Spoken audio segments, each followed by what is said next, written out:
যে সুন্নাহ পালনে বা ফতোয়া দানে উনি অগ্রণী ভূমিকা পালন করতেন এবং আমরা এটাও জানি যে উনি অনেক দার্স দিতেন। তো এই জি। সম্পর্কে স্যার একটু আপনার কাছ থেকে শুনতে চাই। আবু সাঈদ খুদরি রাদিয়াল্লাহু তাআলা আনহু কিন্তু আমরা এর মধ্যে শুনেছি যে অনেকগুলি হাদিস বর্ণনা করেছেন, জি, 1170টা হাদিস, এবং 1170টি, যেই জি। হাদিসের মধ্যে ইমাম বুখারী, ইমাম মুসলিমের অনেকগুলি হাদিস এখানে আসছে। আচ্ছা, তো এইটার কারণটা কি, উনি এতগুলি হাদিস বর্ণনা করা? এটার দুইটা কারণ। একটা হচ্ছে যে তিনি রাসূলের সাহচর্য, অনেক বেশি সাহচর্য পেয়েছেন, সাহচর্য গ্রহণ করেছেন এবং সবসময় সাহচর্য নিতে এবং হাদিস শুনতেন, মনে রাখতেন এবং এটা প্র্যাকটিস করতেন। এবং আহলে সুফা যারা ছিলেন তাদের সাথেও আবু সাঈদ খুদরি রাদিয়াল্লাহু তাআলা আনহু খুব ভালো সম্পর্ক রাখতেন এবং তাদের সাথে সাহচর্য থাকতেন এবং অনেক কিছু জানতেন।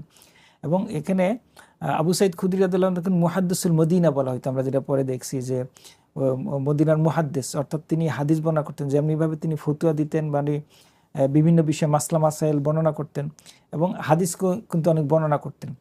এবং আমরা দেখছি যে হযরত আবু হুরায়রা রাদিয়াল্লাহু তাআলা আনহু এবং হযরত আব্দুল ইবনে আব্বাস রাদিয়াল্লাহু তাআলা আনহু, ওনারাও কিন্তু আবু সাঈদ খুদরি রাদিয়াল্লাহু তাআলা আনহুর কাছ থেকে অনেক হাদিস শুনতেন। শুনতেন। পরবর্তীতে তাবেঈরাও কিন্তু, যেমন সাঈদ ইবনুল মুসাইয়্যিব এবং অন্যান্য তাবেঈরা আবু সাঈদ খুদরি থেকে হাদিস বর্ণনা করেছেন।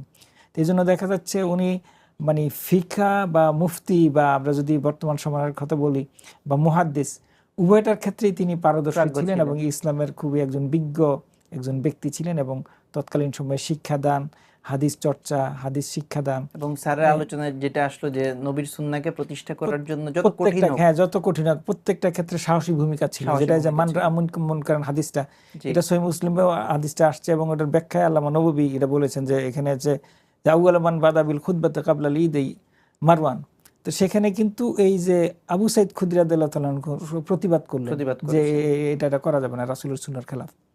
তো এখানেও কিন্তু এই হাদিসের বর্ণনার মধ্যে কয়েকটা আসছে আর কি। তাহলে এখানে দেখা যাচ্ছে যে তিনি সব ক্ষেত্রে সুন্নাহকে প্রতিষ্ঠা করা এবং সেটা চেষ্টা করা, হাদিস বর্ণনা করা এবং নিজে হাদিসগুলি বর্ণনা করেছেন, এটার ক্ষেত্রে ভালো একটা ভূমিকা তিনি